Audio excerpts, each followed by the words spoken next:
All right, picture this. The final minutes are taken down, the game is hanging in the absolute balance, and the suffocating pressure inside the arena is just palpable. What was a fiercely competitive matchup has suddenly turned into a razor-thin, possession-by-possession battle. And right when things look their bleakest, an unexpected closer is about to step straight out of the shadows. Welcome to our latest explainer, where we're going to break down one of the absolute most dramatic finishes of the season between the IndianaFever and the Connecticut Sun. So let's dive right into this impossible scenario. What actually happens when a team superstar is relentlessly double-teamed? The defense is throwing literally everything they have at her, and the game is completely on the line. From the opening tip-off, you knew this was never going to be an easy night for Indiana. The Connecticut Sun came into this matchup with a highly aggressive game plan to make life miserable for the Fever, knowing full well that if they let their superstar dictate the pace, things would spiral out of control fast. Every single possession, every rotation, it all mattered. Section 1. The target on Caitlin Clark. The defensive dilemma facing the Connecticut Sun. Okay, so Caitlin Clark is the essential foundation of this Indiana team, right? Which means she's the primary target of every opposing defense. The pressure was immediate. Basically, every time she touches the basketball, Connecticut has a brutal choice to make. Do you step up, bring that double team, and risk giving a generational passer the room to create? Or do you stay home on the perimeter and let one of the Fever's other incredibly dangerous weapons attack? That right there is the impossible spatial dilemma Indiana presents when Clark is playing with confidence. You can focus your entire defense on her for sure, but you absolutely cannot focus on everyone. And on this particular night, well, despite all that heavy, targeted pressure, Clark made them pay anyway. 25 points, that is what she finished with, along with 5 assists, just repeatedly finding ways to punish the defense and create opportunities out of thin air. But as you'll see in a minute, a superstar can't always finish the story alone, especially not when the opposing team simply refuses to go away. Section 2. Connecticut closes the gap. The Sun fight back to erase the lead. The first half proved exactly why a seasoned, veteran team like Connecticut can never, ever be taken lightly. Every single time the Fever tried to pull away, Brittney Griner, Sonya Rivers, and the Sun just found another answer to claw their way back in. I mean, look at how terrifyingly fast things unravel here. With just over 5 minutes left, the momentum shifts. Brittney Griner gets called for an offensive foul, and Clark answers with a massive three-pointer. Boom! Fever leads 72-65. Feels pretty safe, right? But hold on, Connecticut keeps pushing. Griner and Rivers spark a ferocious response. 4 minutes left, Sophie Cunningham checks into the game. And then, at the 2.5-minute mark, that comfortable lead has vanished. The scoreboard reads 74-72. The Sun have cut it to a 2-point game, and the pressure is completely flipped back onto Indiana. Section 3. Sophie Cunningham takes over. The unexpected closer emerges. So the momentum has totally shifted. Caitlin Clark has already carried a massive offensive load for 37 minutes, but to survive this serious push from a dangerous Sun team, the Fever desperately needs someone else, a hero in the shadows. So, who steps up?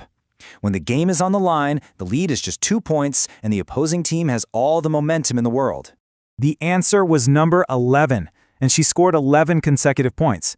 Sophie Cunningham, who had honestly been relatively quiet offensively for most of the night, suddenly decides to just put the entire arena on her back and absolutely explode in the clutch.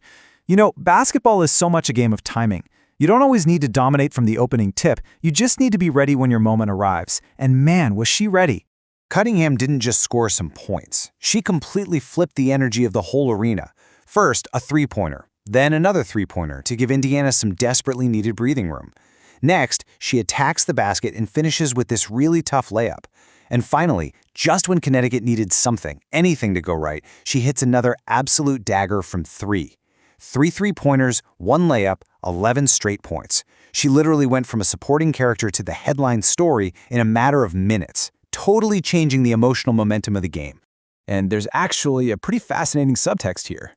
Cunningham was hitting these incredibly clutch shots while battling against Brittney Griner. Now, these two have a history. They're former Phoenix Mercury teammates, and they even shared a really warm reunion on the court before the game. So this wasn't some bitter personal feud or dramatic rivalry. This was just pure, incredible basketball. It was Cunningham battling the immense pressure of the game itself and delivering an absolute knockout punch. Section 4.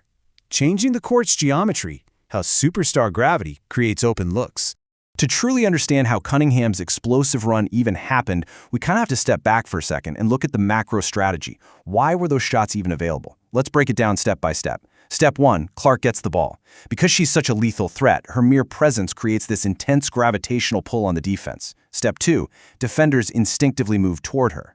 Step 3, because the defense is physically shifting, passing lanes just open up across the court's geometry. Step 4, teammates get wide open shots. It's like a giant puzzle. Clark creates the pressure, the defense collapses, and role players like Cunningham get the opportunity to finish the story.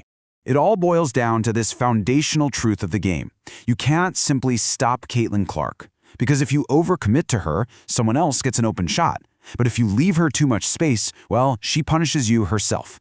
That exact offensive formula makes the Indiana Fever an almost impossible, unsolvable puzzle for opposing defenses. Section 5. A complete team victory. Building a championship-level foundation. Now, the headlines might focus entirely on the superstar or that viral closing stretch, but the real story of this game was the collective effort. Just look at the box score. It reinforces how deeply resilient this 85-75 statement win really was. Yes, Caitlin Clark led with 25 points and 5 assists, but look at the rest of this foundation. Kelsey Mitchell added 19 points and 5 assists, giving them critical scoring exactly when they needed it. Aaliyah Boston completely controlled the paint, battling physically for 13 points, 11 rebounds, and 5 assists. And of course, Sophie Cunningham delivering those 11 clutch points to slam the door shut. It wasn't just one player carrying the team, it was a complete group finding different ways to win. So, why does all this matter? Well, surviving adversity and finding new weapons is exactly what separates good teams from deep playoff contenders. In the postseason, games rarely go according to plan. Leads disappear. The opposing team makes a ferocious run. The pressure becomes overwhelming. For a young team trying to establish itself, learning how to survive that push, not panicking when the lead gets cut to 2, and having your role players step confidently into the spotlight, that is the ultimate sign of a growing contender. So, I'll leave you with this final thought to consider. If Caitlin Clark is already warping the court's geometry, and role players like Sophie Cunningham continue to step up and catch fire when it matters most, who can realistically stop the Indiana Fever when the pressure rises? Thanks for joining me for this explainer, and definitely keep your eyes on this evolving roster. Welcome to the Explainer. So on paper, the Indiana Fever's recent 85-75 victory over the Connecticut Sun, it kind of looks like just a standard solid night at the office, right? But I'm telling you, the box score hides a much bigger story. We are watching this young team evolve into a multi-layered nightmare for the rest of the league. We're going to break down exactly how they survived some intense defensive pressure, how they relied on their growing depth, and why this specific game absolutely needs to serve as a serious wake-up call for everyone else. Let's get right into it. What happens when the defense throws everything at a superstar? Right out of the gate, we've got to talk about the ultimate strategic dilemma. Every single opposing team faces this exact problem when they're trying to figure out how on earth to stop Caitlin Clark. Do you completely sell out defensively to stop her from scoring, or do you just play her straight up and risk her taking over the whole game? Well, the answer to this exact question dictated the entire flow of this matchup, and honestly, it totally exposed the growing maturity of the Fever's entire roster.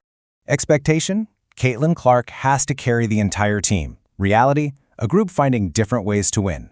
You know, there is a massive contrast between the loud media narrative and the actual practical truth out there on the basketball court. The expectation we hear almost constantly is that Clark literally has to carry the entire team on her shoulders for Indiana to even sniff a victory. But reality is painting a totally different picture. They're a group finding completely different ways to win. Connecticut really tried to fight through their defensive schemes, and yeah, Brittney Griner remained a massive part of that battle, but Indiana, they just kept finding answers. It was definitely not a one-woman show, and if you're tracking how this season is unfolding, that is absolutely the most crucial takeaway here. The superstar's gravity. So the underlying concept we're looking at here is what we call the superstar's gravity. This is basically the core setup for the Fever's offense right now.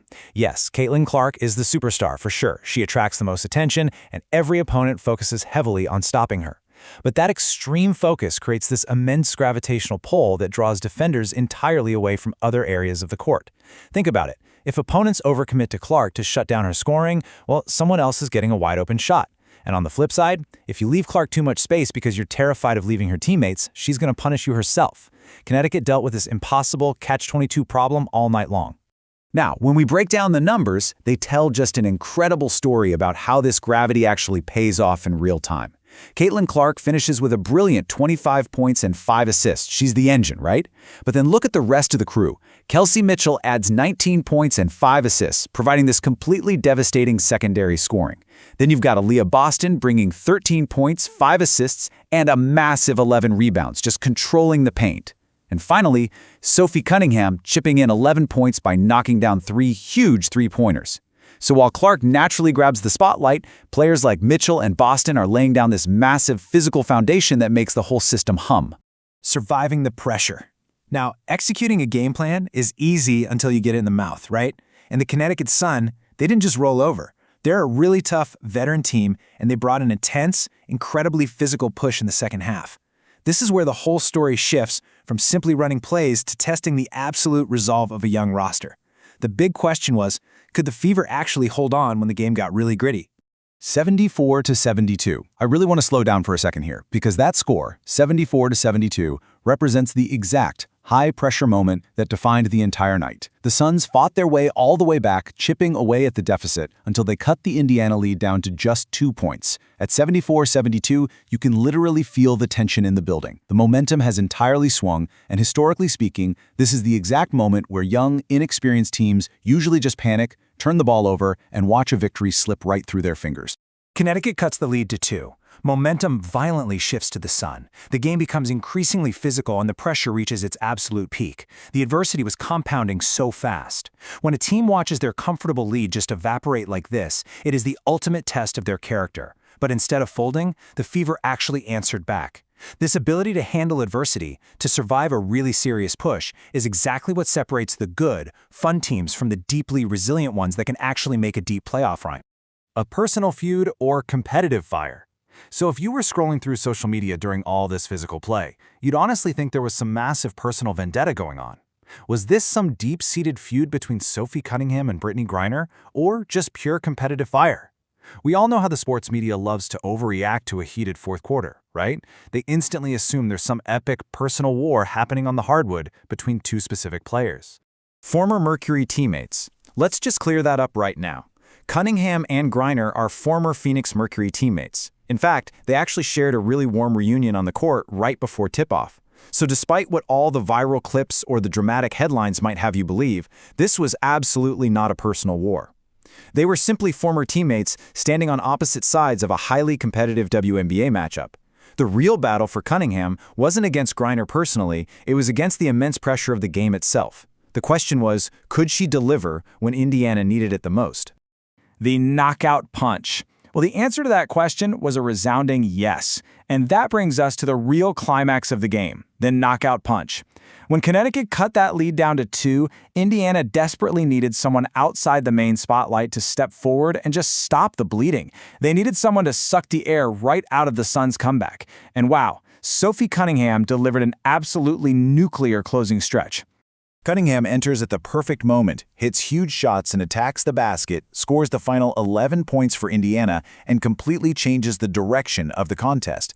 It was unbelievable to watch. She doesn't hesitate for a second. She just hits these massive shots and aggressively attacks the basket. And most incredibly, she scores the final 11 points for Indiana.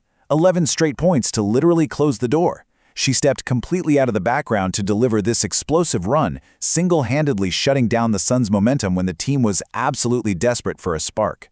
Step 1. Star creates pressure. Step 2. Team builds foundation. Step 3. Role player delivers knockout punch. This sequence brilliantly illustrates the Fever's winning formula, right? It breaks down into 3 super clear steps. Step 1. The star creates pressure. Caitlin Clark's gravity pulled the defense apart, and she just kept making plays even when they collapsed on her. Step 2. The team builds the foundation. Aaliyah Boston battled inside when it got super physical, and Kelsey Mitchell provided that rock-steady scoring. Then, Step 3. The role player delivers the knockout punch. Because Steps 1 and 2 were executed so flawlessly, Sophie Cunningham had the space and the opportunity to step right into the spotlight and finish the story. A warning to the league. So what does this all mean for how we watch the rest of the season? Honestly, it serves as a massive warning to the rest of the league. This wasn't just a win, you guys. It was a clear demonstration of a team learning how to win in different, highly resilient ways. The Fever didn't just leave this matchup quietly.